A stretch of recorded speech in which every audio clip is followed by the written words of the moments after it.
Hi, Rachel. Hi, Ryan. How are you going? Pretty good. How are you? I'm feeling alone. All alone in the night.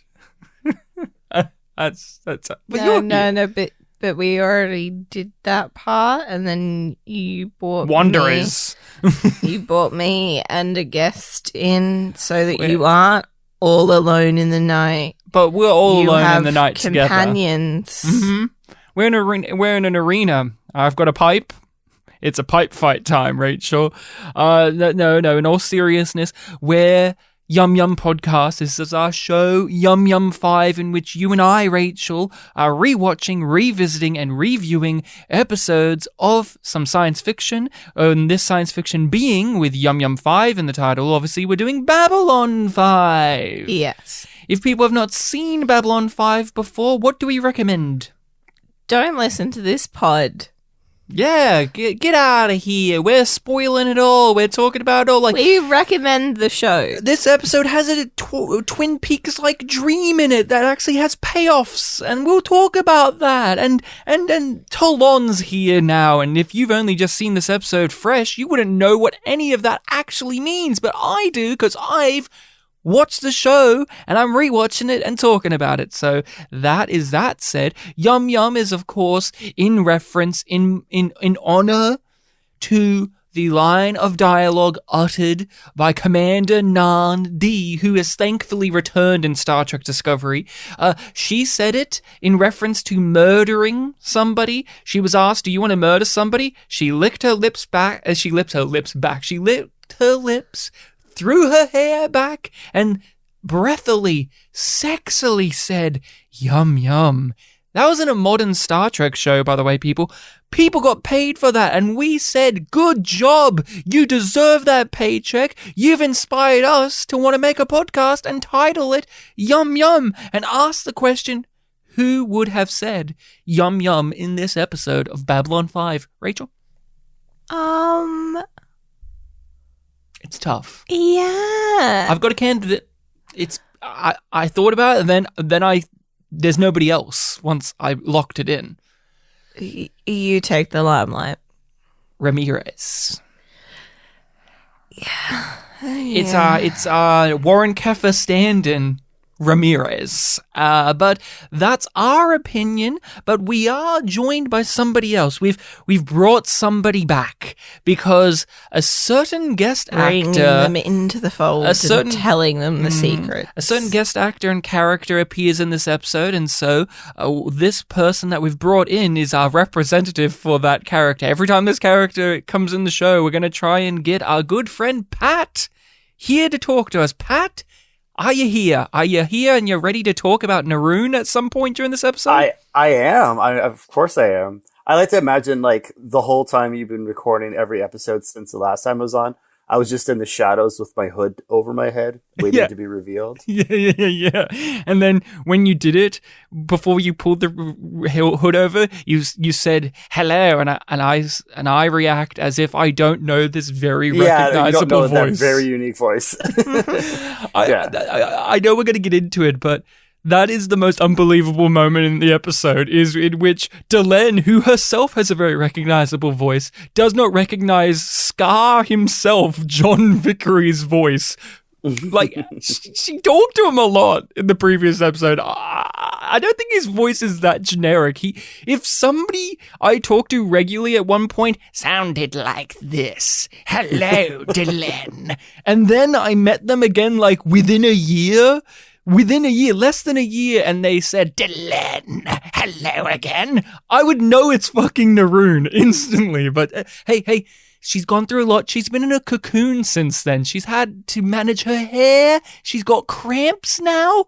Delenn's been a little bit too busy to remember voices. But Pat, you're here. You're coming in from Canada. So I need the very pure, honest Canadian perspective. Who would have said yum yum in this episode? Who do you think? Are you on the Team Ramirez train? Or Absolutely. As you were about to say it, I was like, please say Ramirez, because it's the moment where Ramirez has, like, been called away and he's heading up the ramp and he's like, oh, I can't wait to buy dinner with your credits. Yum yum. Yeah. Yum. Like that was the moment he would have said yum yum. Absolutely. We're gonna have a great dinner on your 30 credits, Doc. Yeah, dream on. We are up to episode 11 of season 2, All Alone in the Night. The DVD description is: Sheridan is abducted by aliens, probed, and forced into gladiatorial-like matches. Delenn also faces a difficult mission. Her efforts to be a link to understanding humans make her an outcast. An outcast? Among the Minbari. What? No! Not Delenn! Delenn. So, my history with this episode is I've had a very mixed bag relationship with All Alone in the Night. I remember putting that DVD in and seeing the title and thinking, this has to be a big one because that's one of the phrases in the narration at the beginning. That's got to be important. And I remember watching it back in the day and being absolutely bored out of my mind that we were watching a recycled TOS Star Trek plot with Sheridan being abducted by some grey aliens and having to do an arena fight. And I couldn't understand why this was happening. We had been building up all this momentum and now we're doing a throwback that even the first season felt it didn't do at any point.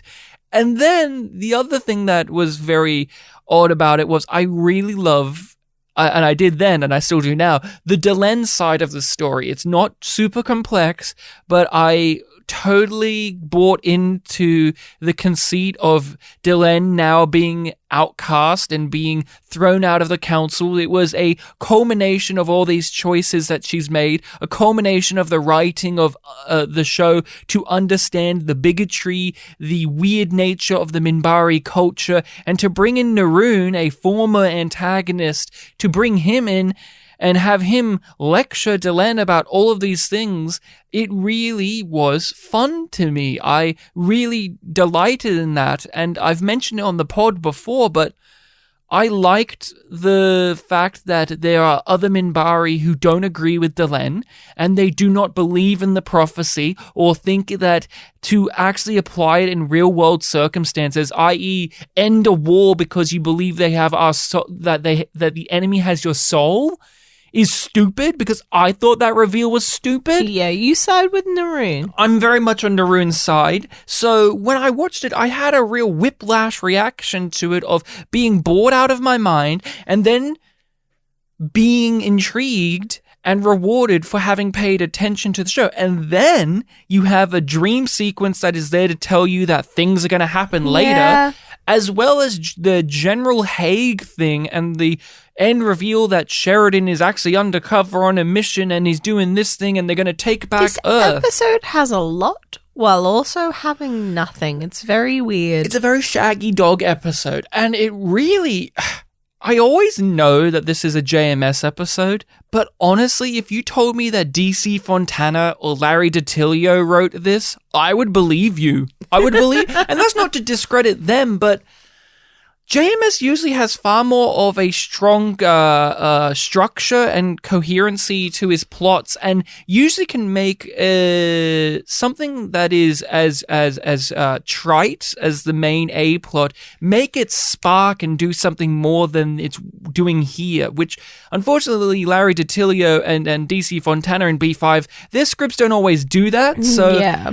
I'm not too sure, but yeah, I've had a really wild journey with this episode, and I still feel that now today as I'm sitting here. I have many things I want to say positively about it, and many things I want to say negatively about it. This is It's a real mixed bag. gamble as to whether you can end up in a yum or a yum spot with this episode. It's not as clear. What about you, Rachel? What did you? What have you been with this? I'm always like, oh, this one. I'm always like, oh, it's time for this? Okay. Sheridan is, in this one, feels immortal in a weird way. Like, He's Mary Sue, you're saying? He like knows everything. He's just coated in plot armor as well. Mm-hmm.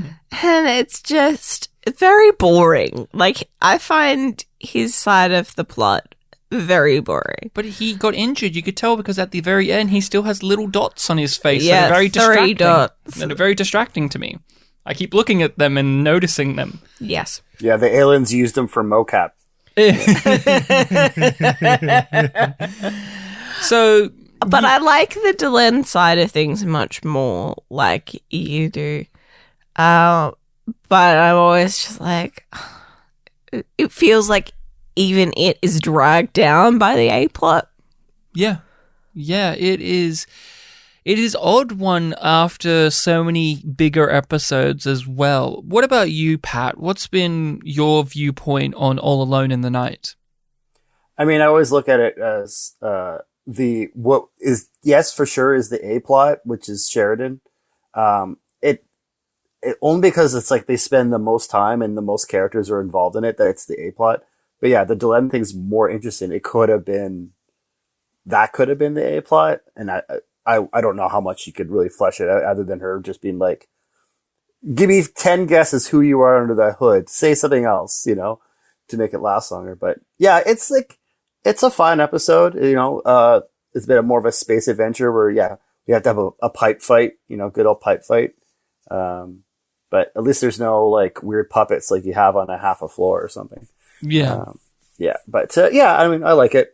It's one that I don't think I skip, but I also half pay attention to when it's on. Yeah, it's an odd beast because it has that flair of being a one and done filler throwaway episode, but as usual with B5, it is jammed packed with, no, this is important, you need to watch this episode, this is going to matter later, but it is packaged within something we've seen, I don't know how many times I've seen this. I say TOS plot because it's what I go to. It's what I think of. I think of the classic, I bet, 400 quatlooms on the newcomer and all of that. All this needed with the fight scene was the classic TOS. The Amok time. Yeah, that's what we needed here. And absolutely. I just needed a character like in Galaxy Quest to be like, oh, of course you got your shirt ripped. Right? Yeah, you're right when you say it to us. Yeah, that's the right energy. Yeah, it also kind of reminds me too, but in a less fascinating way of that TNG episode in which Picard gets kidnapped by aliens and he's in this kind of think tank group in which they have to figure out how to escape, and one of the people there is actually one of the aliens pretending to be another person, and Picard has been replaced by a duplicate on the Enterprise, and they all figure out it's him because Picard's having fun and drinking at the bar and singing songs and being nice. Come cheer up, my lads. Yeah, right? Absolutely. It also kind of has that vibe to it as well, but again, it's not as fun as that TNG episode for me. Come cheer up, my lads, 'tis to glory we steer, to find something new in this wonderful year. Pat, I'm curious to know, what's your dynamic and relationship with the character of Sheridan, and how do you feel about him here? I mean, I've always watched the show. I like Sheridan the most the first time through, and then I go back and I go, okay, maybe Sinclair has got he might have been more my leader that I would have liked to have. But I think that season 5 kind of ruins Sheridan quite a bit, so I have a bit more of a tarnished. But he's okay. If Delenn says he's okay, then he's okay by me. I guess that's kind of how I fall for Sheridan. But Bruce Boxleitner is charismatic and fun. Not so in this one, but he plays a really good hero. He manages to sell it. Yeah, he sells it. So even on an episode like this, he does sell it. It feels like the smallest stakes. The stakes haven't ever been lower. It's just his story. But you're what Rachel said is absolutely right. It's weird that you're kind of disconnected by it because he has plot armor. Because he even says it. He's like, "Why am I here?" At the end of the episode, he's like, "Why am I here?" It's because the plot says you have to survive. Because you're in the opening credits. Yeah. What happens? I mean, it's weird. It's like those weird Star Trek episodes, whatever, where Captain Picard insists that he should go on an away mission. Where you're like, okay, but then if you hadn't gone on it, we wouldn't have had this problem. Yeah. right? And Sheridan, I agree. There is this level of when I rewatch the show, I find him a little less interesting.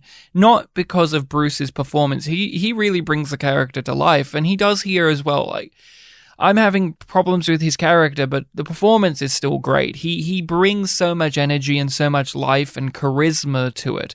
I do get bought in to the journey because of his performance, not because of the script. Yeah. And I agree. Season 5 tarnishes him for me as well as a character, as well as the Lost Tales. Wait, did you just say Susan 5? No, season 5.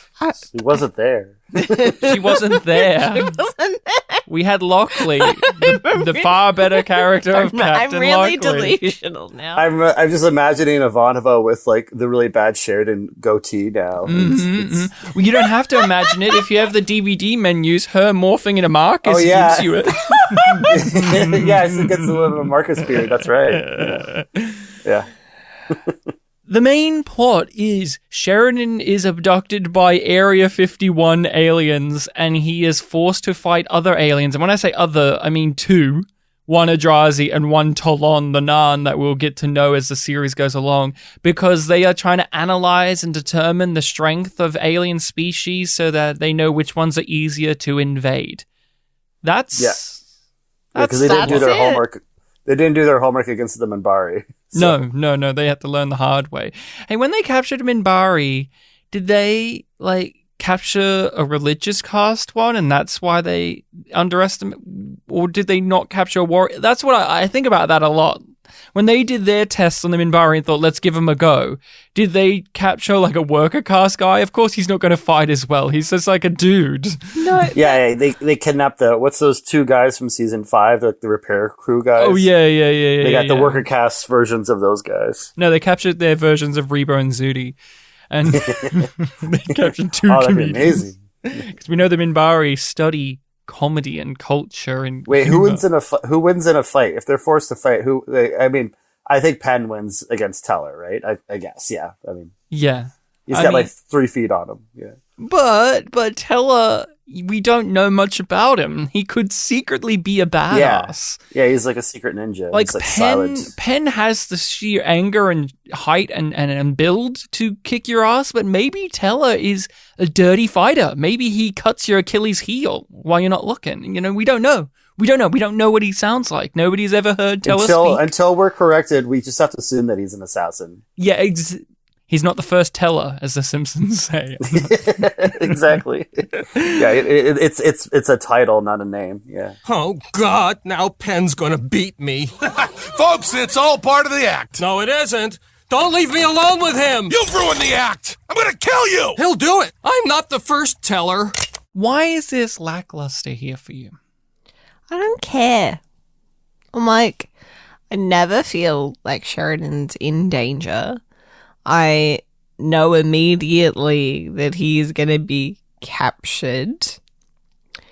And I know immediately that he's going to escape. And nothing really interesting happens in the middle. It goes exactly the way that I think it's going to go.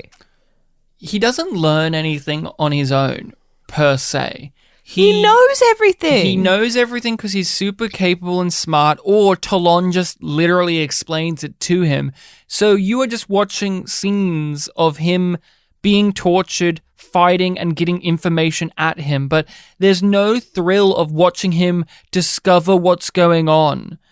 There's no thrill of him uncovering a mystery or figuring out who's doing this to him. Anybody. Yeah. If you swapped Sheridan with Garibaldi, or even General Hayek yeah, in this episode, it would still be exactly the fucking same. I like episodes like this from other science fiction.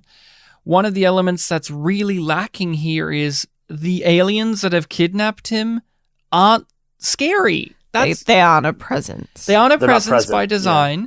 And then when we see them, you laugh because, oh, it's the grey aliens. Okay. It's the goofy Area 51, big-eyed X-Files aliens. Okay. And they've got and they walk around and it's silly. They scurry. Yeah, they scurry and it's silly. You never feel any danger from them. And because by design they are operating from behind the scenes, they're throwing a pipe in, you don't really feel anything. And I am never, when watching this, actually that compelled to know who these aliens are. I'm glad they never come back. And that is so unfortunate, because in plots like this, like the one I mentioned with Picard being replaced by a duplicate, and or schisms, or even lighter ones such as in season 1 of TNG, the Binars who take over the Enterprise and steal it and all of that. That's a lighter one, but like I'm invested to know what the aliens are and what their plans are and how they're going to achieve them and how our crew's going to stop them. Here, all I'm doing is waiting for Sheridan to open a door that seems really easy and obvious to open, and then he just walks out. That's all I've got. That's all I've got. He's not going to he's going to talk and reason with the aliens or even fight them himself. He's just really lucky that Delenn managed to also have read the Wikipedia and give it to the crew back home. If Pat did get what he wanted and there was more Delenn, she would have been too late. Yeah. That's true. Yeah. If she wasn't coming back exactly at that time. Or earlier. It would have been Lanier reading from her diary. Be like, entry, space aliens. Yeah. Space aliens. Yeah, I don't know. What about you, Pat? What do you think about this whole alien abduction thing? You've also seen it many times in your sci-fis. It can work and it cannot work. How do you feel about it here and in general as a thing? I mean, yeah, it's kind of, I don't know, cliche sounds harsh, but it's like, yeah, it's your atypical sci-fi thing. Like, on your way to a conference, my shuttle gets attacked and I get captured and I have to find a way out. And that's the end of it. Like, I always feel like it's just, it's like a minimalist version of it is what we see. Cause there's like only the Drazi and Talon. And it's like, I feel like if you had like, I don't know, even if you had like a whole Gladiator, like Russell Crowe Gladiator thing, where he like gets to know all the other captured aliens that are all forced to fight each other and tries to like be the general or the captain, like lead a revolt or something like that, where like Planet Hulk. Because we know he's going to survive. Yeah. So maybe make it so that he has like a responsibility to like a crew of misfits, right? So like, that might have been a better way to do it. Make it, the stakes actually matter. But yeah, it's just, this is a sci-fi show. You're going to have this kind of story once or twice a season. Yeah. You mentioned that actually, Rachel, when you watched this, which is this episode is lacking sci-fi things. So it felt as if JMS had to force in science fiction stuff. Yeah, it's just like, oh, we're a sci-fi show. Here are some sci-fi visuals. Isn't it funny? He really needs to feel space under his feet. Mm-hmm. I hated that line. I was going to say, he is in space. He's on a space station. Like, what the fuck? It's so that you lived on a ship. Like, you weren't going out on fighters all the time on the Agamemnon. Maybe he was. Assumably. It's like you were on that ship. You weren't feeling space directly under you for months at a time when you're exploring new galaxies or quadrants or whatever the fuck it is. And I'm just like, oh, you just really want him to go out. And you don't actually have a good enough reason to set up this plot. So here's this flimsy ass fucking reason. Oh, flight pay. Yeah, a flight pay. Flight pay. Mm-hmm. It is a contrivance. You need him to go out there, and I don't even know if I can excuse the comedy or just call it lampshading, because the script is very self-aware as well. It knows that this is a flimsy thing, and it fills it with these tropey, cliched, lampshady comedy lines of Sheridan saying, huh, well, that's that done. What could possibly go wrong? Let's go back to the barn. Everything's fine. And you know that it's not going to be fine because we're only in the first 5 minutes. I've watched television before, JMS. I know you may be trying to be clever here, but it just makes me roll my eyes because it feels as if it's an obligation. We have to do this. We have to have him be abducted by aliens. We have to have the sci-fi plot, because if there wasn't any sci-fi plot here, this would not be a science fiction episode. It would just be a drama episode. And you know what? I'm fine with that. And B5 will learn, and it will stumble along the way, that some episodes don't need the overt sci-fi gimmick. They don't need Sheridan to be possessed by an alien in his brain and all of that. It can be fine that Londo has to have a sword fight with his friend. That could just be the story, right? There's going to be episodes like that as we go along, in which there's got to be a gimmick. There's got to be some thing. Oh, we've got to have King Arthur visit the station. Oh, we've got to have parasites that take over the homeless. There's so many episodes like that to come, and that are already been here, in which it is, I have to put something, some kind of thing here to remind the audience and to just keep it cohesive that this is a science fiction thing show. And we don't need that. We're going to have episodes that that do implement this much better as well, and we've had them, but it just comes across, feels like a season 1 episode. It feels lesser than a season 1 episode, though. No, like this season 1 episodes always had a better point. This part of the plot, and that's the thing, it's just this part. It feels weaker to me as a in comparison to a season 1 episode, because say what you will about Infection, which is a terrible episode, but like terrible. The whole episode was that. Hey, here's the big sci-fi thing. That's the episode. We're going to have Marshall T, who's in this one, walk around saying protect. Bzz. It was cheesy. It was lame, but that's what it was. This one is trying to have it both ways. It's trying to have it multiple ways. We're going to have the let's get Earth back with General Haig plot. We're going to have Ramirez die, and we're going to be all poignant about that. We're going to have Delenn being an outcast and Lanier being her loyal servant, but also pipe fight. I don't know, it really ruffles my feathers that season 2 kind of upsets me a lot like this, because season 2 would almost be my favorite season if it wasn't littered with episodes like this, because a lot of my favorite moments, scenes, character beats, and episodes are in season 2, but it's hard to say it's my favorite when it's got shit like this throughout it. It just got this, or like The Long Dark, in which, hey, it's a woman from the past and there's an invisible monster. There are sometimes when you watch a science fiction show, wouldn't you agree, Pat, that it just reminds you that, oh, right, I'm watching a thing made for nerds and losers. I think I was just called a loser. No, but like, you know what I'm saying there. But no, I know exactly what you mean. I mean, it's like, this feels the most like a sci-fi original series, like the Sci-Fi Network makes, just churns out. It feels the most just like that. Yeah, it's maybe pulpy even. Yeah. Yeah. No, I know exactly the tone that you're talking about, like the feel that you get from it. Now, this is more like it. Now, Captain. Yes, Commander. If you continue in this behavior, you'll just make the other pilots feel inadequate. Spoil sport. Is that Captain? You're breaking up.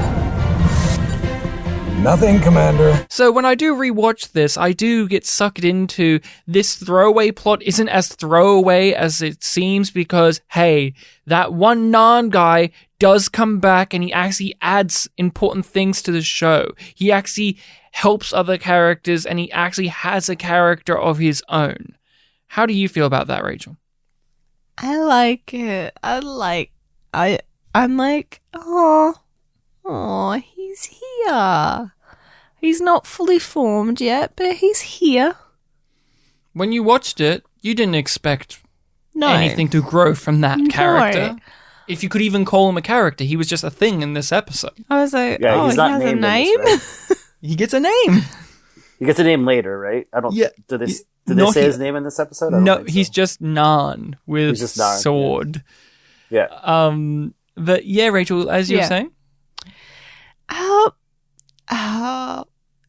and he's just sweet. And I love that it comes back and it matters. But they also kind of make it clear that, you know, if you missed this episode, you can still understand who you don't need to watch it. Like, he matters, but also you can still skip this episode. Yeah.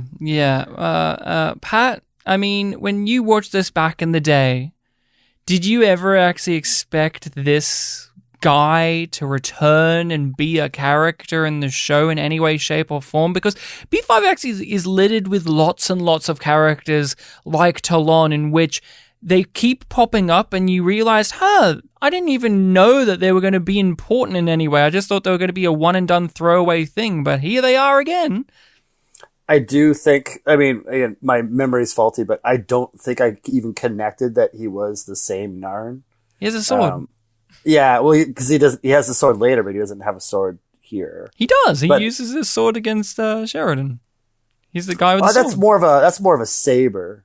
It's definitely not the same sword. It's not the same sword, is all I'm saying. Yes. It's an edged weapon. But I think my brother, I think Nick did like connect it for me. He was like, oh, like he knows Sheridan. That's the Narn from that prison ship.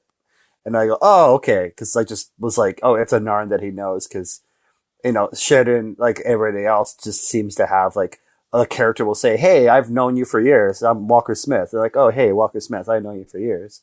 Like, I needed Talon to like look at Jakar and be like, Jakar, watch your back, and then give a thumbs up, you know. But we don't get that. I don't know. I feel like he maybe wasn't going to be as important, but maybe because they couldn't keep an actress who was willing to put Narn makeup on as Natoth. Yes, thank you. I couldn't keep anybody around, and he was willing to put the Narn makeup on again and again. That they're like, okay, he's gonna be the Narn ambassador after Jakar. Like I think that's part of it. So maybe they weren't planning to keep him around, but because he worked out really well, the Marshall Teague. We'll get to it in our spotlight section because we know some reasons why Talon is in the show, and that is very fascinating. But how do you feel back in the day and now with how some shows like Babylon 5 can reward your investment or even reward the actors like this by actually having them come back? Because say the Minister Verini or Regent Verini, he's another actor that will pop up from time to time, and then later he's a big character and you kind of can't not be in love with that guy. And they were just littered with that. Or even mainstays like Corwin. Corwin's like in every episode and you kind of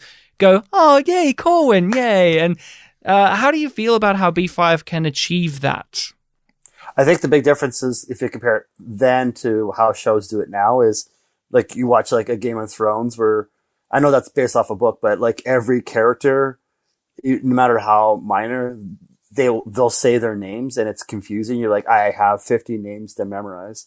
Or at least with Corwin or Talon and characters like that, they'll just be Narn. They'll just be like a and character. They slowly so it gives you a build chance it up to notice them. Yeah, to build it up, to notice like, oh, that guy's always there. Like it's Corwin, and there's like that, I don't know her name, but there's like a couple of other people. There's a girl who's always like, ship's coming in, you know, yeah, like, okay, who's she? But there's the regular crew. The regular crew, yeah. You want to see those familiar faces. Battlestar Galactica is a good, you know, more direct comparison than Game of Thrones. Is like, there's a lot of characters in there, and they all like, they might even not say their names, but they have their name badges on, and the characters are just around, and it like rewards you for paying attention to the background characters. Yeah, and I find it exhilarating when something you didn't expect does actually matter. Zach Allen, a great example. He just comes into the show. He's another security guard guy. Discount Lou Welch. And he is just another security guard guy who's doing his thing, and then, oh, he's getting involved with this thing? Okay. And then before you know it, he's a main character and he's in the opening credits, and by the end of the show, he's in the final episode and he has some of the most emotionally poignant points of view in that episode. And you look back and you go, he was just some dude that was in scenes. And that's how I feel about Kaniki. That's how I feel about Talon here is, he's just some Narn guy that, hey, yeah, maybe, I would not have even known it was the same Narn guy if I saw it back in the day on TV and I had to wait the time. Yes. I have it on DVD back when I watched it. I could easily just look back and go, hey, yeah, it's that same dude. How cool. That's neat. And we've grown up with IMDb. So it's like we can go, oh, wait, is that? Let's just look it up. And I don't know how many times in these shows, dramas, comedies, science fiction things, in which I've recognized an actor from a previous episode of a show, and they're playing, maybe even, say it's a sci-fi show, they're playing the same race or whatever, but they're not the same character, and it boggles my mind. B5 does that. A lot. I was going to say, they do that quite a bit. Robin Sachs plays this non-captain guy in the final episode of Season 2. The same character comes back in Season 3, and then he plays the same looking non-captain in Season 5, but it's a different one, apparently? Why? Yeah, and he plays Kuplan or what's the other name? Hadron? Yeah. And it's like they're technically the same character, but it was kind of like retroactively, I guess. I don't know. It's all confusing. And of course, B5 has all those actors who play all the different aliens or whatever, but there comes a point where Kim Strauss is the Drazi ambassador guy. You never learn that guy's name, but you nod and go, hey, it's Kim Strauss is the Drazi ambassador guy. That's awesome. I remember when he fought over colors one time. And so you get accustomed like that. But Talon, he's here. It's the positive that it doesn't save the A-plot, but it makes it more tolerable on a rewatch value of... Tolerable is the word. It is. It's just tolerable. Tolerable. Okay. Pat, unfortunately, just dropped out of the podcast. Last thing I heard him say was something offensive. I couldn't quite make it out. And we lost him. We'll try and get him back. I will use my sword on myself. I'm sorry. He died of radiation, but that's okay because I don't have to give him 30 credits. Why am I still alive and he was just a kid? It's not fair. No, it's not. Death never is. Can we talk about Ramirez? Why isn't it Kefir? Pat, why is this not Kefir? Yeah. Why wasn't it Kefir? I mean, because he's just Kefir. He's just Kefir. He's Kefir who likes baseball. Yeah. Maybe Kefir likes baseball. I don't know. Does he? I don't know. He could. I would believe it. I don't know. Kefir seems more like a gridiron football fan. Yeah. Kefir seems like the guy who can't write a good letter back home anymore because people keep interrupting him talking to his holographic girlfriend. Oh my god. Why is he doesn't even get to listen to it properly? So how can he write a reply if he doesn't get to read the letter that he's responding to? This is a real question, though. Why is this not Kefir? Because we know why Kefir's in the show, and we know JMS wanted to kill him very quickly. Why is this not him? I mean, it could have been him. He could have just hasn't been reached really the sick for me. yet. What was that, Pat? I was gonna say he didn't have to die yet. Like, it could have been Kefir and he could have died. You could still have him die later. It just, I think if you're trying to make Kefir an interesting, relevant character, he should wasn't. be like I know, but he needed to be like the de facto pilot guy. Like, you can have enough plot armor to make him last a season. But, I think it's a rule of 3. We've had one pilot die already. This is the second one, and Kefir's the third one of the season.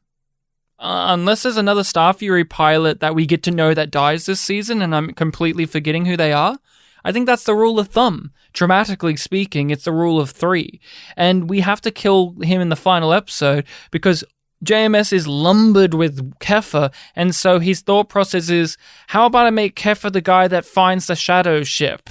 And of course, you want that big thing that changes the status quo at the end of the season, so Kefir has to make it to the end of the season, even though this would be a far more, I know Kefir's not a great character, he's not good, he sucks, but on an emotional level, him dying the way that Ramirez dies and Sheridan reacting to it the way he does would be a far more emotionally satisfying ending to the character rather than what we do get, which is, you wash your hands of it and nobody ever speaks of Kefra again, to really reinforce how little JMS cared about the character, which, hey, I think that's funny. I think it's very funny, but I think it's even funnier that I feel something more for Ramirez, a guy I don't know, than I ever do for Warren Kefra in this show. Ramirez is just this young guy who likes baseball, and he's trying to save the captain, and then he dies. I wanted, when they have that episode that they technically filmed at the end of season 4, but its air order is at the end of season 5, where it takes place 20 years in the future, and they're all having dinner, and we had a whole season 5 where no one talked about Marcus, but then everyone's talking about those we lost, and then Ivanova and Dr. Franklin both go Marcus at the same time. I want someone to go back in. I'm talking to Nick here. I want them both to go back in and have Garibaldi and Dr. Franklin both go Ramirez. and then Delenn, out of nowhere, she gives a toast to her favorite character, Keffa, a character she never met. It's a Keffy. To Keffy. And then they all clap and cry. And then Via remarks, shouldn't we all give a toast to Sinclair as well? And then the episode ends. The credits roll. Cut to black. Cut to black. Yeah. And then the ISN news report plays all the cast members' photos. Yeah. Ramirez! Ramirez, don't you do this to me, damn it! It's got a spooky dream. The episode's about spooky dreams. Hey, your mind has been clear enough for me to speak into your spooky mind with my spooky visions. And I gotta say it, I like that Babylon 5 follows through on prophecies and fates and destinies and they're sprinkled in nicely. And dreams like this, but I really am not a fan of this dream overall. It does feel very Twin Peaks inspired. It does feel very I Watched The Prisoner inspired. And there's no reason to me, honestly, why it has to be in this episode. It could have been put in any episode. It doesn't weave in.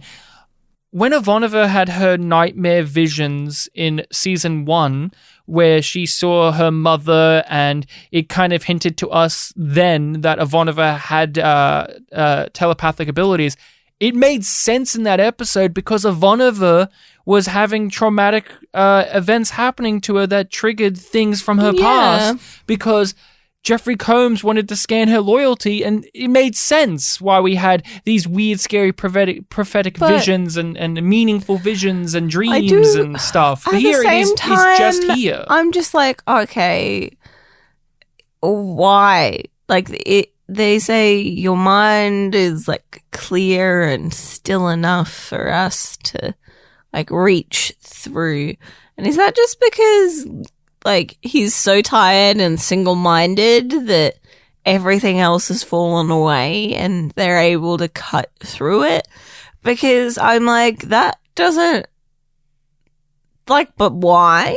Because we're exactly middle way through the season and we have to shake things up. It doesn't actually feel like anything. We're exactly at the midpoint of the season, so we have to reveal that Sheridan's been secretly undercover. They're now going to be going against Earth more directly and indirectly, and for Kosh to lay out all of these promises of things to be revealed in the future that we don't understand, but we will because they will be here.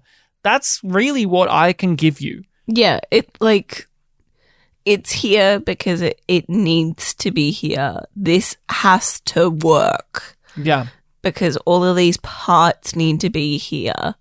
The episode itself doesn't have a story that it wants to tell. It has an end point that it wants to reach. Yeah, and the dream is just inserted into the story rather than woven into it naturally, is where I'm coming with it at. Pat, what about you? How do you feel about the dream? You've watched the show. You know where some of these things go, obviously. Tell us about how you go with this. I like to imagine that if Sheridan had run over to catch Kosh and asked him, did you do that to me? Did you put a dream in my head? And then in that soft-spoken Kosh voice, Kosh just responds, Do you know what it's like when two telepaths make love? Commander, Captain, do you know what it's like when telepaths make love? And then Sheridan just realizes, like, I think Kosh took advantage of me. I don't know. I feel violated. I feel violated now because you didn't ask permission to put dreams in my head. But yeah, Babylon 5 does pay off pretty well. This of all the dreams that we have on the show, this is the most Twin Peaks surrealist. Lots of crows in slow motion. Doves. Doves. I'm sorry. Oh, there's a crow and a dove. Oh, the crow just good sits and there, bad. Right. Yeah. Yeah, and But, Garibaldi has a little dove. But I'm just happy song. there's no like backwards, forward talking. Nothing. And strobe lighting. Too far. Yeah, I know. I don't know if I can handle the strobe lighting. And screaming. But, screaming and just. I mean, I like Twin Peaks, but we all do. I'm glad they didn't go that far. It went closer to Prisoner than Twin Peaks, so it works for me. Again, knowing it pays off especially works for me, right? Well, you want to walk us through how some of these moments get paid off? Well, I mean, it's the man in between us is Dustin, whatever his name is. Is it? Yeah, the man in between us looking. That's the guy who like just explains everything to Sheridan. I thought it was Lorian. Because he's the man in between time, tick and talk. But I guess it's Justin because he literally says, "I'm a middleman." Yeah. Exactly. So it's even more stupid than you thought it was, right? I mean, I kind of knew. Is that the revelation? Look, I knew it was Justin, but my head canon that I put forward was that it's Lorian because Lorian actually fucking matters and is a character that I like. Yep. Yeah, it's true. So that is there. Okay. And then I think it's supposed to be that him wearing the Psycor. Like, cause there's a moment where he like explains his dream to everybody, which is like, no one ever wants someone to explain their dreams to you. But I love that scene where he explains it because it is the Ivanova is secretly telepath herself. Telepath. And he's like, I'm wearing a Psycor uniform, and you tell me that you've got a secret, blah blah blah. And she's, it all adds up now. And I feel like there's a third thing in there, but I don't remember. Oh, you are the hand. I love that. When he tells Ivanova that in a later episode, she really complains at the fact that why would I sound so stupid? Yeah, you're the hand. I agree. You're the hand. Yeah, it's like it's like the way she says it's like 40-year-old virgin, like bake a sand. Like, I appreciate that, and obviously there's lots of little things here. There's Kosh putting himself forward. It is going to now push us into the realm in which Kosh is active in the plot and working with Sheridan and showing him moments of beauty and things of that nature. The "you have always been here" line is kind of iconic to the show. It is one of the lines I think of early on. If I'm going to quote famous lines such as "Who are you? What do you want?" I do think of "You have always," I've always been here and all of that. I love Kosh lines in general. The Avalanche has started. He has that great voice. But the dreams here, it's not as fun as the dream sequence for Londo that we got in The Coming of Shadows, in which that was paying off things we've already been told, whilst also setting up things we haven't seen yet as well. While here it is, this episode's kind of lame. Let's put something weird in there and shake it up and then go back to being lame again. Yeah, we had a fight at this time code. We need this now. Why are you here? We were never away.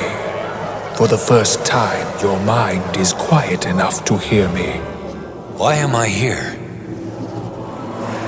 You have always been here. Pat, can I ask you a question?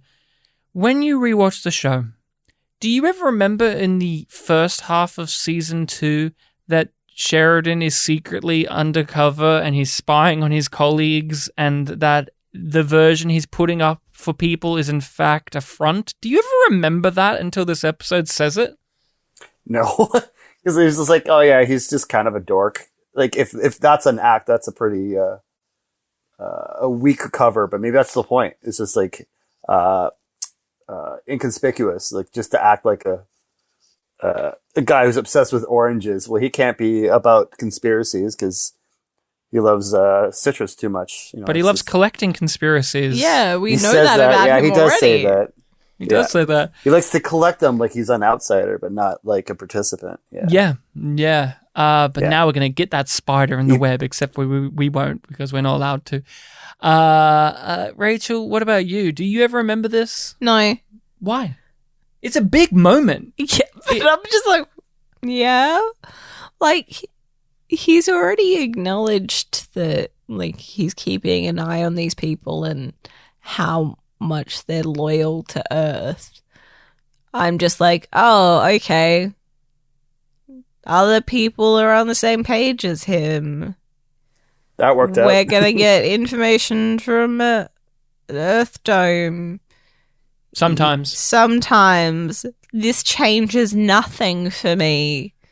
It falls apart for me because his character doesn't really change after this. And so the reveal that he's been pretending and hiding something all of this time doesn't matter because he doesn't change, and our perspective and perception of him has not changed. In the TV series Mad Men, the first season does a really great job with Don Draper's character, in which we have an understanding of who he is, but then we get a reveal that forever changes our perception of that character, and it proceeds to do that for the rest of the show. Here, we get this reveal that he's been doing this, and he's just the same guy.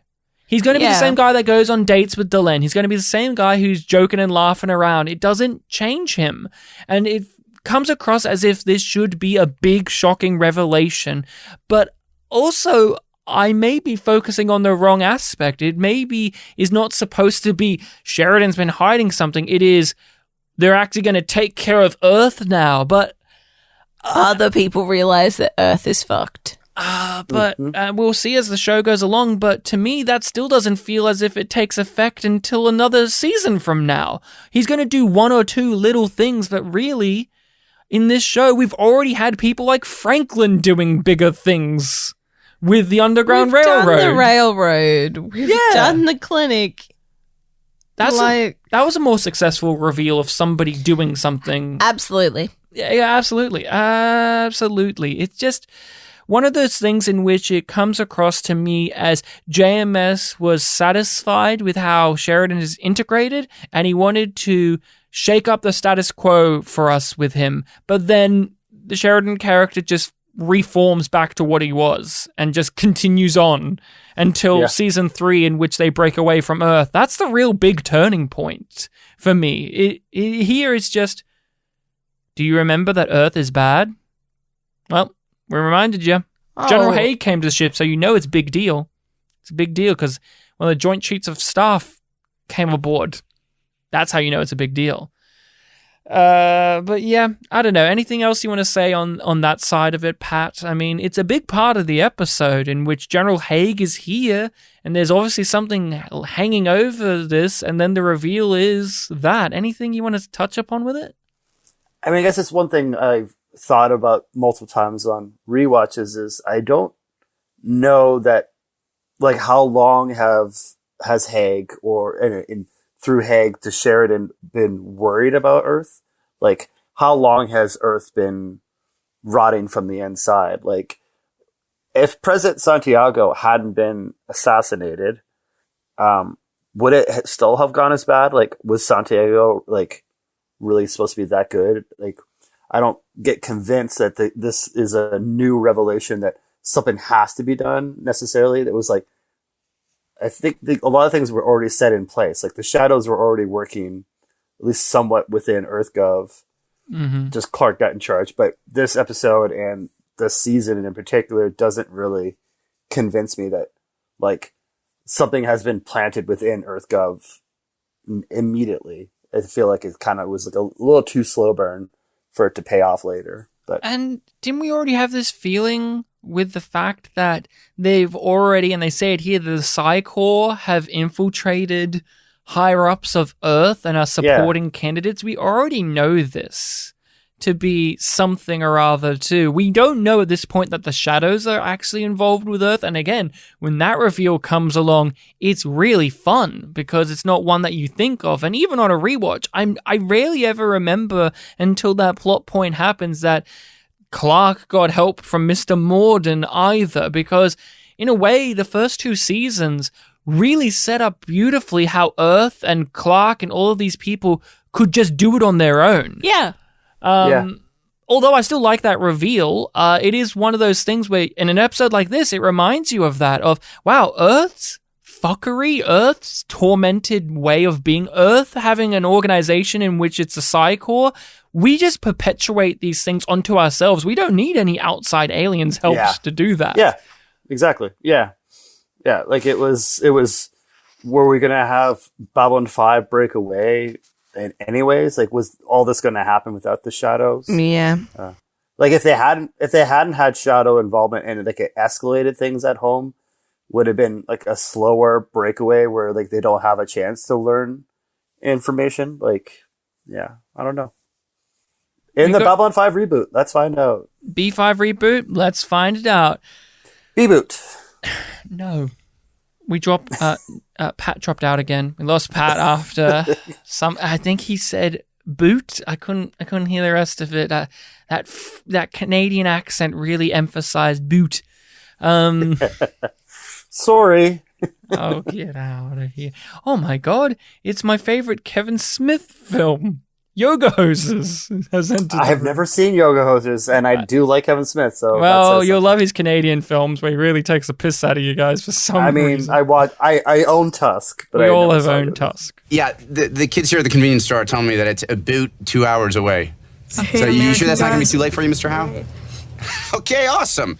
So we have Delenn. She has been called back to the Grey Council, and Lanier is there, and he's just like other puppy dog guys, like, I love you, Delenn. I'm not going to be an incel for you, Delenn. Trust I love you. I'm going to be by your side forever. I'm a nice guy. I'm just a nice guy. I'm your partner. And she's just like, yeah, you're a great friend. You're going to walk with me through fire. And he's just like, but I want to fuck you so bad, Delenn. Oh, but you won't. No. Does he, or does he just not want anybody else to? Well, I think he wants to fuck her. Yeah. I think he wants to go. I think he wants to go on that merry-go-round. I think this show's full of a lot of virgins. If it is that, I think it is nobody else can have you because I can't have you. Yeah. Yeah, that's where I was leaning more towards. Yeah. But she gets summoned back to the Grey Council and she's just like, I gotta go alone. And Lanier's like, nah, you're not going alone. I am following you. You aren't alone all in the night. Mm-hmm. I am here with you. And the light between the darkness. Yeah. All of that. So, then she rocks up the Grey Council and he's like, can I pray for you? The council's wise. Haha. Yeah, they're wise, and she's all right. just like, yeah, you can pray for me. It's a matter of the soul. Haha. No, it isn't linear. No. That's the way that it's meant to be, not the way that it is. Can we actually unpack the Lanier Delenn relationship here? Because this is a real major stepping stone and turning point for his character as well. He's become more overtly a character. He's having some more quips and asides. I really like the little moment. Want him to come back with that motorbike. I really like the moment in which she has the lines along the way of have I complimented you recently or whatever, like my general, I don't know if I've given you my full appreciation as of late, and he just smiles and says, oh, that's something we can talk about on the way there. And he just walks off. No, you haven't. But let's talk about it on the way out there. Talk about how great I am. Thank you, Delenn. Yeah. He's got a lot more presence and a lot more pep to him now. As she says, he's no longer just the guy who can no longer look up, but he's still got that element to him that's going to be unfurled as we go along. And Yeah, I really thought Bill Mumy did a great job here, as did Mira Furlan. The two of them do have an amazing chemistry in terms of actors, not saying romantic chemistry, but I enjoy the two scenes between them. I genuinely am in awe of their friendship and camaraderie and their relationship. Hence, it hurts all the more where JMS will take the Linnea-Delenn dynamic, but removing that disappointment that I have here, I felt good that Delenn had somebody that cares about her, because nobody cares about Delenn in this show other than maybe Sheridan because he went on a dinner date with her, but it's good that she has somebody in her corner. There's a true depth to their relationship and their friendship, and I always believe that Delenn loves Linnea, just not in a romantic way, and that is what he ends up seeking, and he's no longer satisfied being her friend and having her love. He wants that true deep connection that like, for all we see with the Minbari, that they only ever really have that with one person. Like, the person that you marry and you enter into that relationship, and it's a really long process.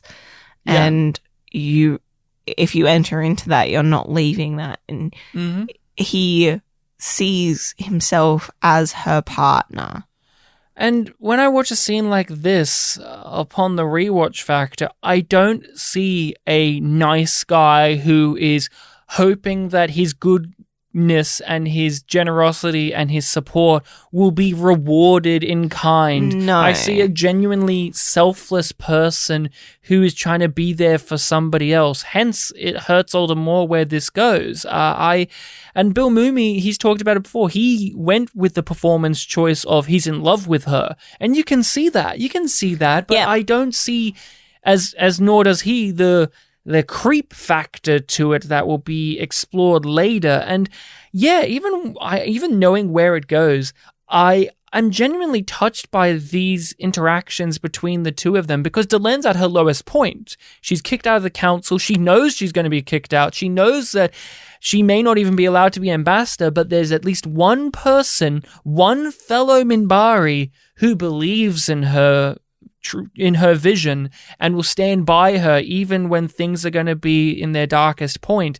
And that's good enough for me. That's good enough for me. Is it good enough for you, Pat? Yeah. Like, I'm not convinced that he's creepy here at all. I think it's genuinely great. Again, I'm sad at where it goes later. But for now, I can enjoy it. Now you can enjoy it. Now you sit here in blissful ignorance. Yeah, that's a great way to put it. I can compartmentalize. That's fine. No. You can't do that, because you have to think of it as a whole picture, because Walker Smith said, "Watch your back," and Garibaldi got shot in the back. So you have to. Oh, well, now we have no choice. No choice. Talon said, "Watch your back." Talon says, "Watch your back." Linnea says, "Watch your back."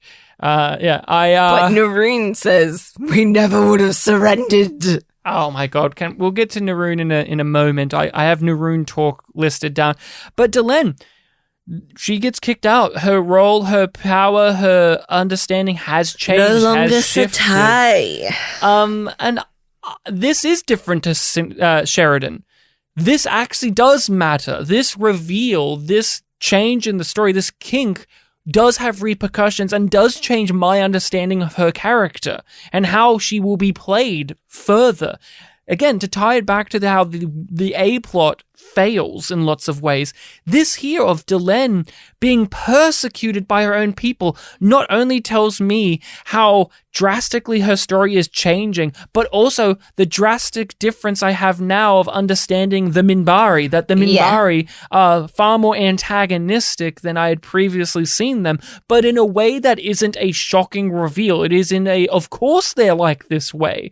And that is where I come at it from. Pat, when I always want to ask you this, because you were there watching it back in the day. What was it like for you when you were first watching it, and when you go back here, that There are characters like Delenn and Jakar who start off with certain positions of power, and then those are stripped away from them in the show, and they maintain that for a very long time.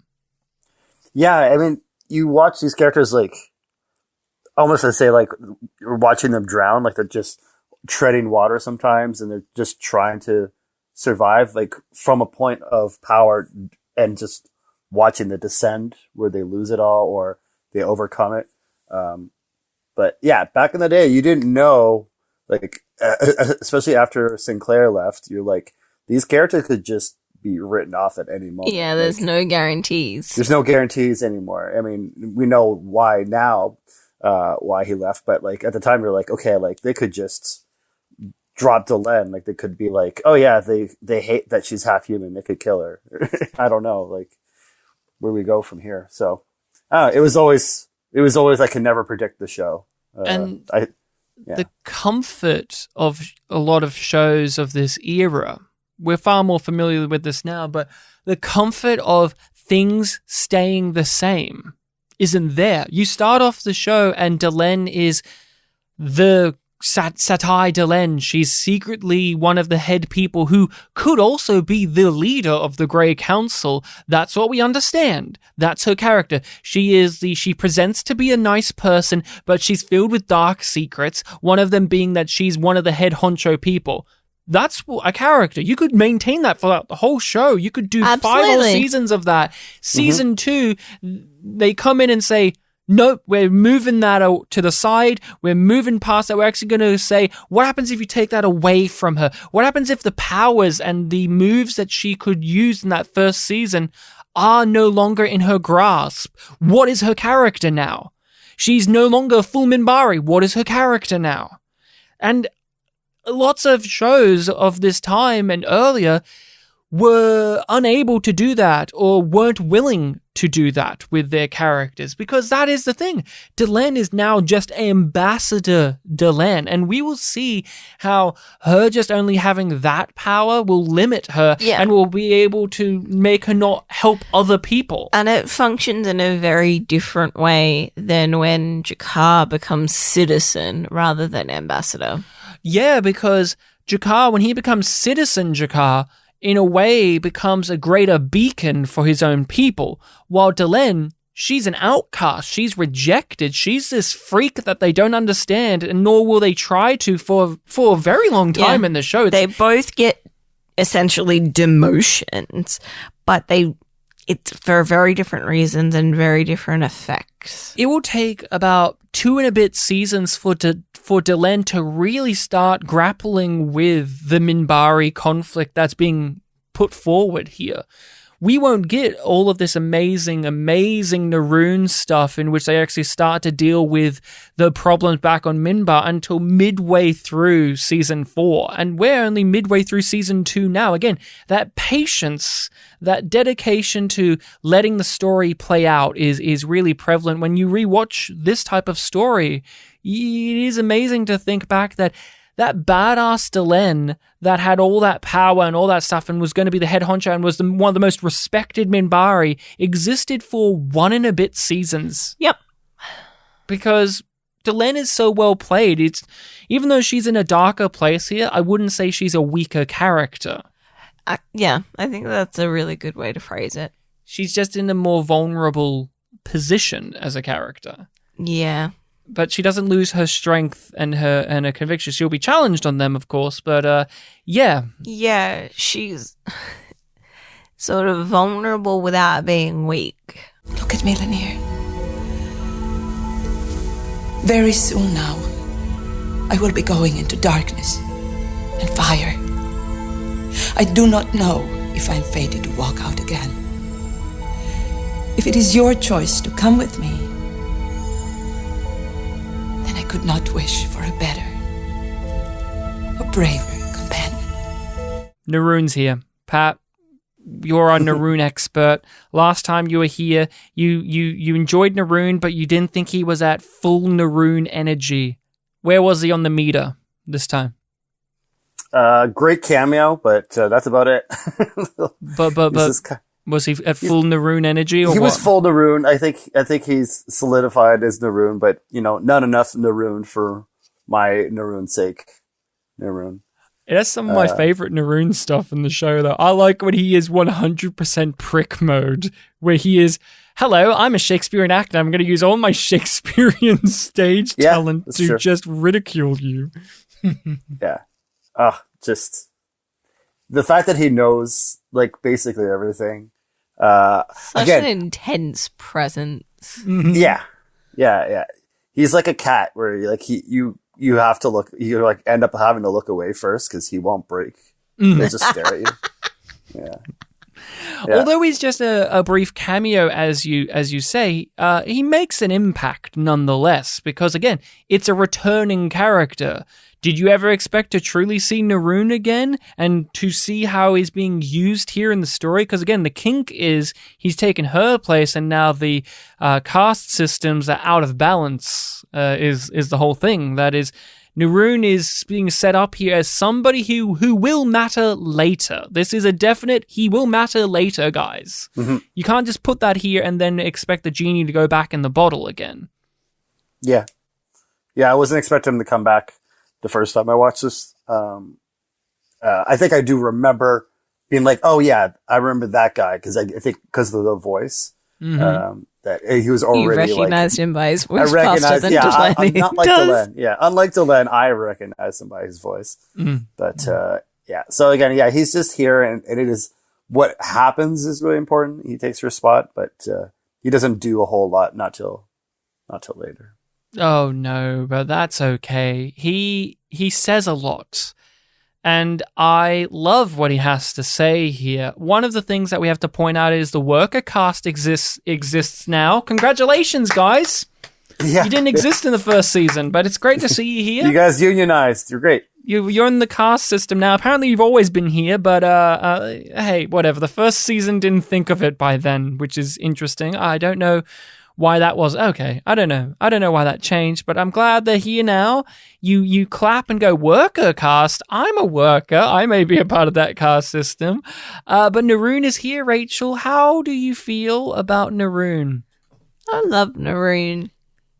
I love that he's a prick.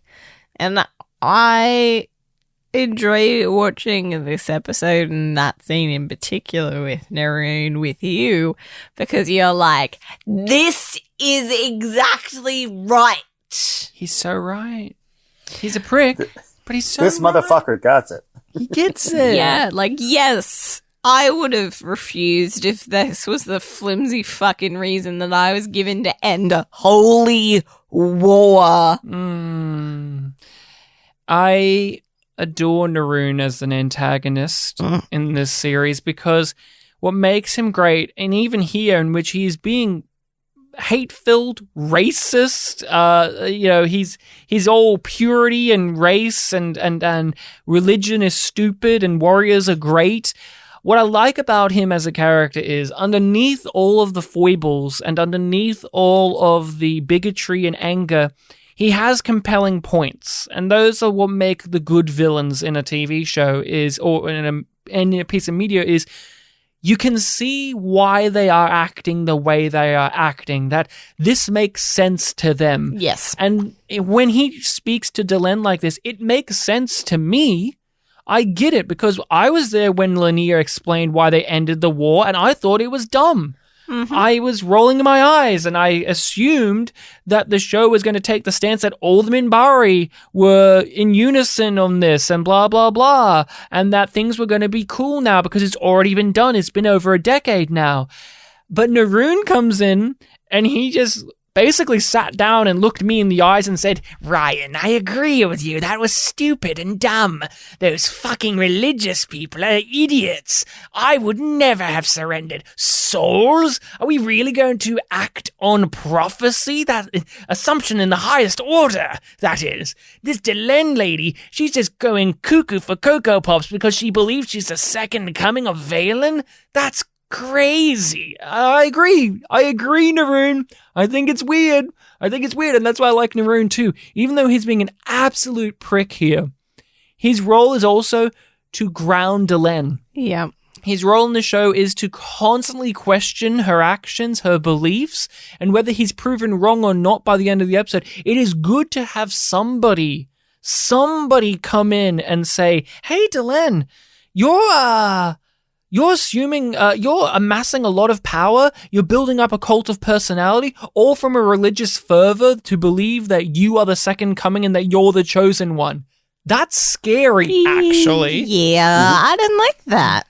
And although obviously the show pivots this as well in terms of it is bad that the military want to take care of military things, which is interesting because there's a contradiction, isn't there? The show is Babylon 5 is very interesting like this when it comes to is military might good or bad? Because when the Minbari do it, it's bad. The warrior caste are bad. How dare the warrior caste want to take care of warrior things themselves? If there's a great war coming, shouldn't the warrior caste be the ones to lead it? Mm-hmm. Great question. It's a great question, but it's framed in a villainous light because Naroon's an asshole. Yes. But when Sheridan is in charge of all the military stuff, it's framed as good because he's a good man. It was the warrior caste who died in the war against the Earthers. Warrior caste who have defended our world for centuries, while the council floated among the stars, isolated from its own people. This is wrong. Is it? You say prophecy tells us a great war is coming. Should not the warrior caste lead against it? The warrior caste cannot be allowed to set policy. Have you done any better? I want to touch upon one last thing with Naroon is they are allowing John Vickery to utilize the strengths that we saw of his performance last episode, which is that real Shakespearean level up venom quality to his delivery, because I love listening to him say the lines at Delenn, not even the lines themselves, just him saying them. Because last episode we saw him in, he had those little moments, but for the most part, he was just like a guy. Hello, Delenn. But when he had those moments where he could really add that flair he has as an actor, it really spiked my interest. And here, he's only in a cameo role. He's only in a brief scene. He's one scene, but all of those lines, go back to your Babylon 5. I love it. I just love listening to him speak. And from here on out, they're going to let Naroon have those very dramatic and fanciful lines to go along with his delivery, such as in Grey 17 is Missing. One of his very first lines is he ominously walks from a corner to say something along the line of like, power beckons and who amongst us is strong enough to heed its call. And it's like, who speaks like this? Naroon speaks like this. I make a request that Ryan, could you do your Naroon impression, but you do the "Are you the guy?" line? It's kind of the same. It's kind of the same. It's kind of the same. Well, are you a guy? He's far more raspy. Naroon is, are you a guy? Yeah, it's pretty close. Guy? Pretty close. I'm just trying to be a guy. Delenn, I'm just trying to be a guy. I'm just a cry. And then my Sheridan impression is doing a chuckle and saying it like, I'm just trying to be a guy.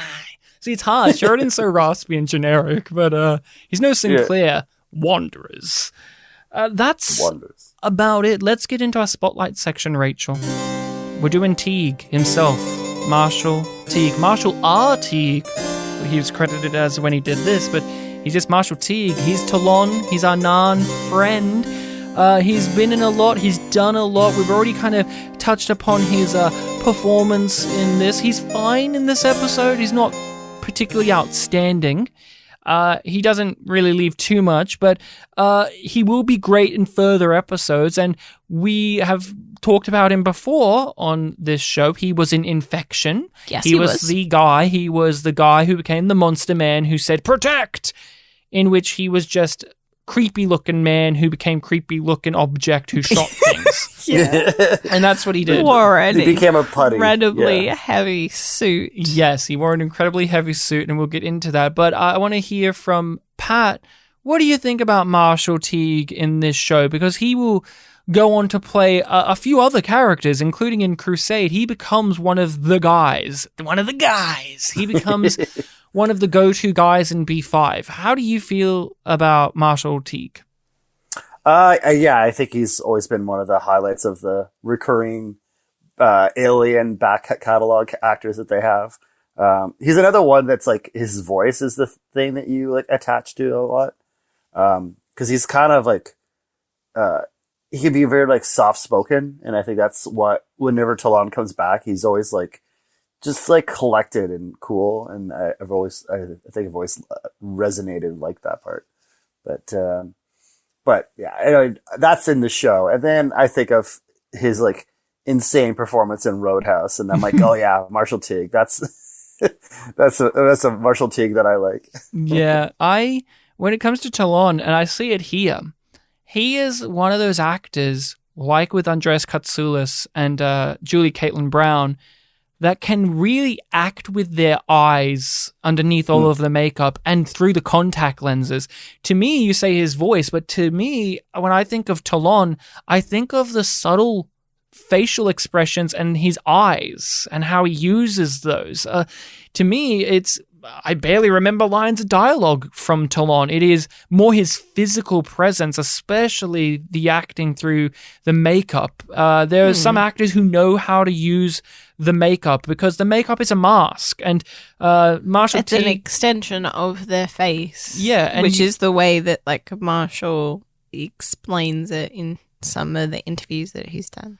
Yeah, and he gets that. And so it is funny to me because I've also seen him in other roles in which he plays far crazier, higher energy things, and he does it very well and very entertainingly. But to me, when I think of him in Babylon 5, in which he plays reserved a lot more, and he's really good at it. And you're right, he does have a very good soft-spoken quality to him in even in this episode, where he has to scream, "Kill me!" Which is what I'm like when I watch Star Trek Discovery. Kill me, please. And I'm more like that. You're already when dead. We watch Picard. Yeah. Oh, yeah. But I enjoy him here. As we said, he will be in B5 more as Talon, and he will be in Crusade and other things as other characters. Hell, I think in one of them, he actually plays a human guy. I think he plays an Earth Force guy or something in Crusade. Yeah, he plays a captain of a ship. Yeah, he gets to be a dude. So good for him. Because he played a dude who became a monster, then he played a Narn, and then he goes back to being a dude at some point. So congratulations, Marshall. You got there in the end. But Rachel, have you seen Marshall Teague in anything yourself? Because Pat mentioned it. I've seen him in Roadhouse, which is a classic. I've not seen Roadhouse, but I have seen him in Star Treks. Yes, he's in other sci-fi stuff. He's a sci-fi guy. He's an action guy. He's a sci-fi guy. Yeah, he's very interesting when it comes to that, because when you look at his career, he does a lot of things like that. But when you look into him as a person, you would, because he's friends with Chuck Norris, he does the Texas Walker, Texas Walker Ranger. Yes, and you would just think, he would just be the guy who does stunts and action and badass roles. And you get that here in this episode where he's doing stunts and being a badass, and he has a sword and all of that stuff. But a saber, I don't care. He is a guy that is also unafraid to do what we would say earlier, nerdy loser things, your sci-fi things in which he has to dress up as a wacky alien or something, but he delivers... then he's also in a film called America-Geddon. Oh, has that got Chuck Norris in it? Sounds like it would, because we know he likes to work with him. But so is it only Star Trek you've seen him in? Columbo as well. Oh, he was in Columbo. He was in Heavy Weighs the Crown? Yeah. That's one of the later Uneasy Wears the Crown. Yeah. Okay. Yeah, he's been around the block a few times. I mean, I've seen him in like I said, numerous mostly amount of things. TV actor. Yeah. Oh, yeah. TV, sometimes movies. He's in Armageddon as well. I should mention that as well. And also The Rock, I think. Of course, I would imagine so. Pat, Roadhouse, talk to us. It's iconic. You love it. I love it. He's kind of the best part of the movie. I mean, he's part of the best part of the movie. At least part of him is. Yeah, that's he's the one, like the physical foil, the only one who can like fight Dalton in Roadhouse, and the constant threat, the promise of what will happen to him does happen to him. Spoilers. Patrick Swayze rips his throat out in an iconic fight scene. It's iconic. And it's so good. And I recommend watching Roadhouse and then you watch MacGruber so that it canonically makes sense. Yeah. He's really got, you talk about his eyes, like, yeah, his eyes in that, he's like just crazy in that one. Because he used to be the physically intimidating dude, and he's just a normal guy. No makeup, it's just him, and he's a brute in that film. He's one of the classic 80s henchman villain, like muscle. Yeah, villains. well, it's like he's amongst a group of a bunch of thugs, but he stands out because of his like energy, like because like in that Patrick Swayze is like the calm, collected one, so he's like the counter to that, where he's like more energized, more unhinged. Crazy. Crazy. I think you guys mentioned Star Trek and other things, but I also watched him recently in an episode of Stargate, so he had, he likes his sci-fi stuff. Let me guess, he played a military figure? Yes, he did. Whoa. What? You got sucked into a black hole. Oh, good. Deputy Sheriff Marshall Teague played a military figure. Yep, that's right. I'm shocked too. I have to say, I am shocked that his Star Trek roles, like in this, heavy makeup. I guess when he does sci-fi, he's like, I want to be in that fucking makeup. I want to be in the makeup because he's one of the... I want to be an alien. I get to be an alien. If I'm not mistaken, I'm pretty sure he's one of the dinosaur aliens in Voyager. Yep. That episode. Yeah, he's the Distant Origin episode. Yeah, and so that's crazy. And then, he's in a Deep Space Nine episode as well, I'm pretty sure. He's in a TNG episode. And all of those, I'm pretty sure he's in makeup. He's some creature or some alien in each one of them, which... I've heard him speak about the makeup process. There's a great video on YouTube in which they had somebody filmed him at a convention. It's a 2014, I think it's like Dragon Con convention or something along those lines. We'll link it on social media, in which he goes into painstaking details of what it was like to get into the makeup for infection and how much of a nightmare it was, and how he was losing like 15 pounds a day, and that he was sweating so much and he never needed to go to the bathroom because he had nothing in him to go.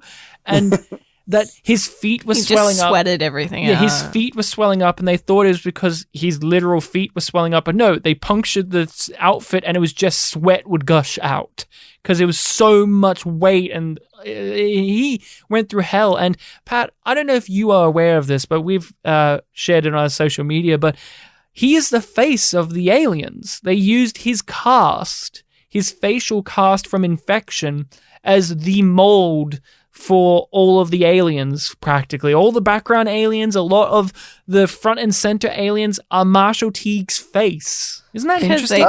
They did a full body cast of him, so they already had it on hand. And he has a weird facial structure. He has a very unique facial structure, so they just used... So technically, Marshall Teague's face is in every episode. My bust was the form for every alien on Babylon 5. Now, the ladies that were playing different characters, they would make it special for them, and you have to. And then no lady wants to wear this face. And I don't blame them. Like, he had a life before he became an actor. Yeah, it was martial arts and military, right? Yeah. And he was a policeman. Deputy sheriff, right?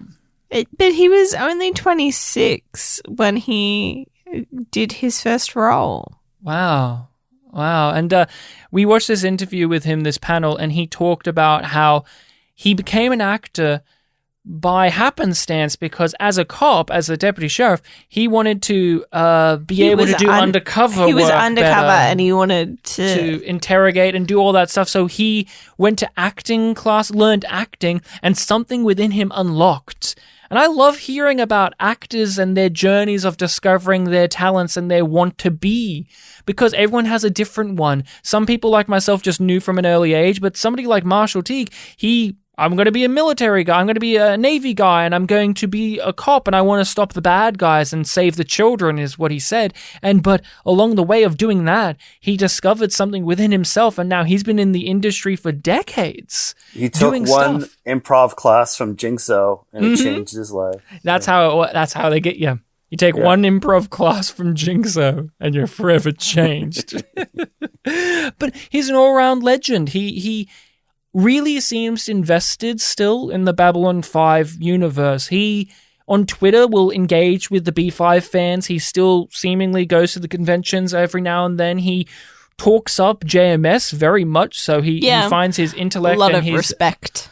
And he was only in 6 episodes of this show. He's been in more episodes of other shows or whatever, but he's so invested still. And he has such a love for this character. And the character of Talon...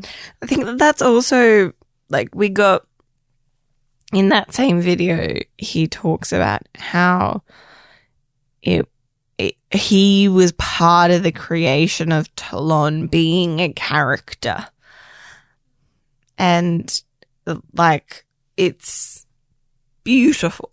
Yeah, it comes from a few factors. When they were doing this episode, him and Bruce were already friends. They already knew each other at some point. He described it as, we've done a few rodeos together, and we've gone riding a few times. Yeah, they did literal rodeos. Of course they did. Yeah. It's Bruce. He's a real-life cowboy. I just saw a photo of him on Twitter where he's getting ready for a new role where he's, like, dressed up as an old-timey sheriff or something. So good for Bruce. But, he came at it from when they were doing the episode, both Bruce and him have this chemistry, they know each other, why waste this? Why not go up to JMS himself, ask the man, hey, maybe we could explore something with this down the line. JMS already being around could see the things happening on set and was already thinking, and apparently it was a 10-minute conversation for them to kind of lock in Talon as this character and to figure something out further down the road. Like, we're going to do something with this, and... Like, okay, Marshall, you go and get me something that shows who this character is. Help me create this character, basically. And he made the sword. Yeah, Marshall Teague really goes into detail about the sword and how the character came from the sword. Talon wasn't a character. The sword was a character, and from the sword came Talon as a character.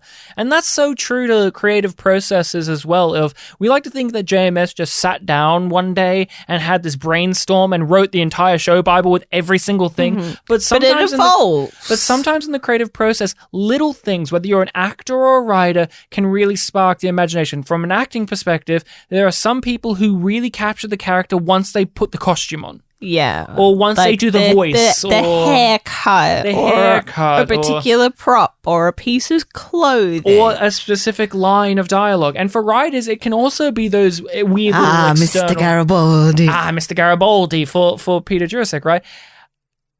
For Talon, it was, here's a sword, and you already know me as a person, and...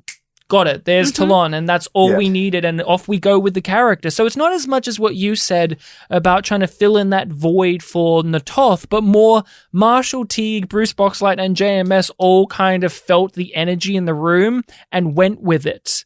And again, thanks Jinxo for teaching us about improv.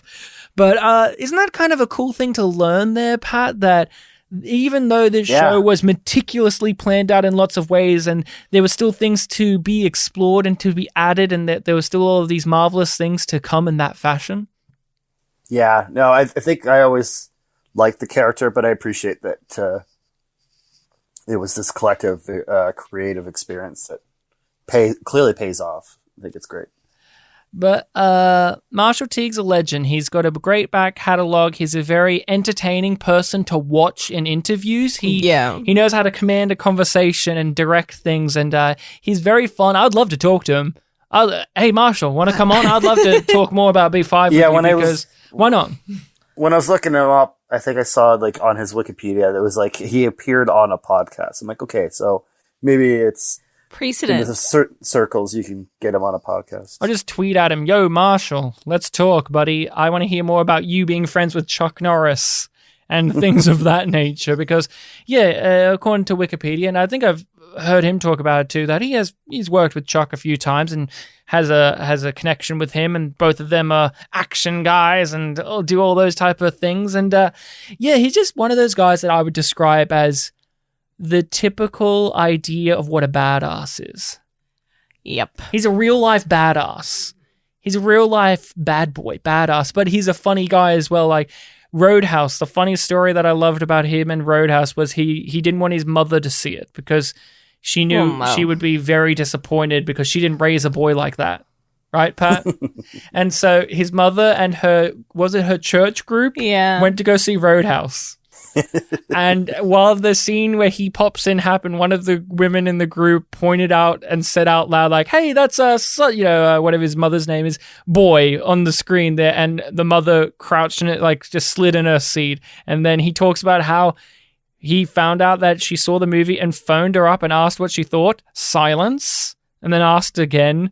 And she has said something along the lines of, I'm glad that they killed you at the end of that movie. I didn't raise my boy that way. Yeah. Yeah, if you did any of those things. I'm so disappointed. But he's a very fascinating guy. We could keep talking about him for ages. He's just one of those guys that I'm glad that they got him. Yeah, he delivers a high caliber performance. And he could have just been the guy from Infection and that was it.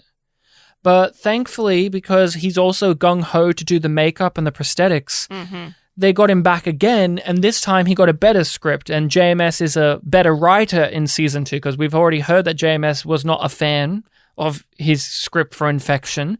And so, in a way, Marshall T gets to go around on the merry-go-round again, and he gets something more positive from it, because the nightmare that would have been... stay on that merry-go-round for a bit longer. Yeah, he gets a monumental ending in the show. Absolutely.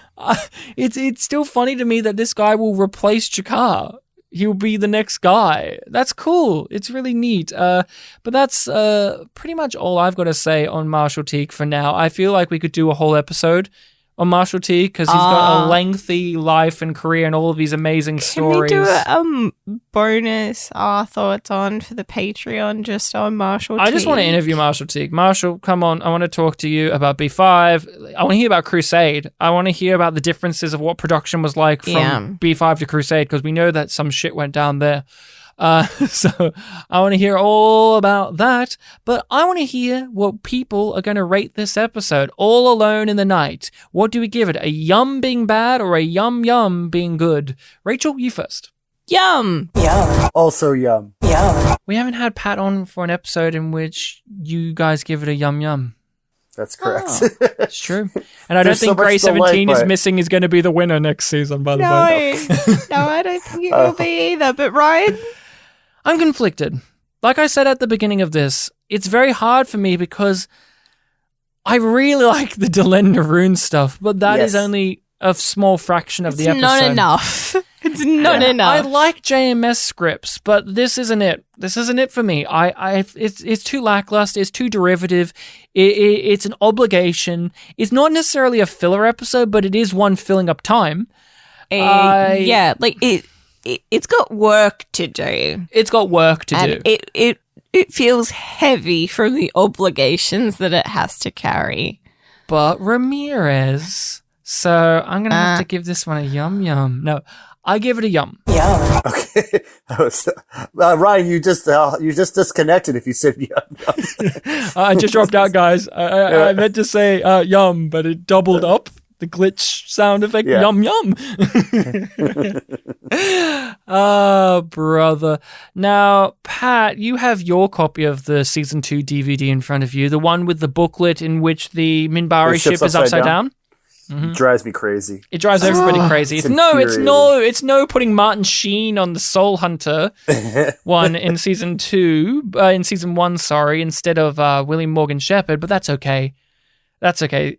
So what episode are Rachel and I going to be talking about and looking at next week? On the next Babylon 5. So episode 12, Acts of Sacrifice. Sheridan walks a fine line between the acrimonious Centauri and Narns. Ivanova wrestles with another diplomatic problem. The Lumati, with Paul Williams as the translator, expect to have sex with her to seal an accord.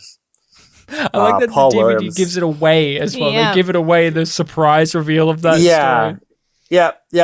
This is JMS is not in his best writing with these summaries. Yeah, he dropped the ball here, but he just really wanted us to know that Paul Williams of Star Trek Next Generation fame is in the episode. Yeah. I was going to say Phantom of the Paradise, but okay. No. JMS saw him in that really bad Star Trek Next Gen episode and said, "I want him in my show." Well, no, I think have you? I think there's like at least two people from Phantom of the Paradise that are in Babylon 5. So we mentioned one already. We already did a spotlight on one of them, Lord Kiro. So we'll see if any more of them pop up. But and whether Paul Williams will be our acting spotlight person next episode, we'll have to find out. People, you have to tune in. Will it be Paul Williams, or will it be the actual guy he's translating for, who is Elaine's boss from Seinfeld, the one that eats Mars bars with a knife and fork? Yeah, it's Mr. Pitt. Mr. Pitt? Yeah, that's Mr. Pitt. That's him. That's him. My. That's the guy. I'm Jerry Seinfeld. What's going on? That was pretty good. Okay. I wasn't trying. I was naturally becoming you evolved into it. You were becoming... Don't you feel bad when you accidentally evolve into Jerry Seinfeld and try to date an underage girl, but the cops won't let you? Fuck you, cops. So that's a Seinfeld reference, people. Look him up, people. He's problematic, as they say. Oh my. But that is it from us. Pat, thank you so much for joining us, coming back for some more Naroon action. It seems like each time we get you on, you're learning slowly but surely that Naroon doesn't get real good until his final episode the way that you want him to, but he's still a good character nonetheless. No, he's good the whole time. It's just that there's always a B plot or an A plot that just doesn't do it for me. That's true. Now, would this plot have been better if one of the people on the A plot was Elisa Belden that Sheridan had to fight? And she was using her mind powers? So cold. Alien. Yeah. Rachel, where can people find us? They can find us on various social medias under YumYumPod or YumYumPodcast. And if they want to send us an email, that's yumyumpod@gmail.com. And if they want even more content and discussions from us, they can check out our Patreon, where we talk about various pieces of media. The X-Men movies is the current franchise that we're working our way through. We've done the top 5 and bottom 5 rated episodes of Star Trek according to IMDb. We've finished them all, so there's a huge back catalogue there, and we've been saving it for now, but because we want to make sure that we've done a good chunk of them, but we are also cataloging our thoughts. We are doing episodes on Star Trek Picard's second season. As each episode comes out, we are delivering to you for a fee what we're thinking of it, because if Rachel has to suffer, that's a top tier perk, is the thought process there. So come on over. It's a fun time. You can be a part of the group Discord. Pat, notice that you haven't been on there. Nick's on there. I've got one of the brothers. You're missing out. I'm going to have to, tell Nick that, Pat, we had him on the podcast. Nick wins the Brothers in Infinite War. Is that what I'm hearing? Yeah. You're going to have to raise your pledge. He's on the lowest tier, and, well, maybe that will change now that I'm shaming him on the pod. I don't know. But maybe he wants to get those Picard opinions. Maybe. But thank you again, Pat, for joining us. Rachel, a discussion that was worth it, as always with B5. But Jakar was not in this episode. No. We all weeped a tear. We got a 9, but it wasn't Jakar. I'm actually thinking, if we have Pat for every Naroon episode, will Pat be here for any episode with Jakar in it? I don't think so. Oh my gosh, there's a possibility there'll be like only one. I think not. I don't know. Yeah. We'll have to find out as we go along. But Jakar was not here. But if he was here, he would have been in the Ramirez scene in the area where they were eating, and he would have been sitting there too, betting on baseball. Because we all know Jakar loves baseball. Oh, eating a spoo, crying about the war, and and he would have been saying, "Good eating to you." Good eating to you.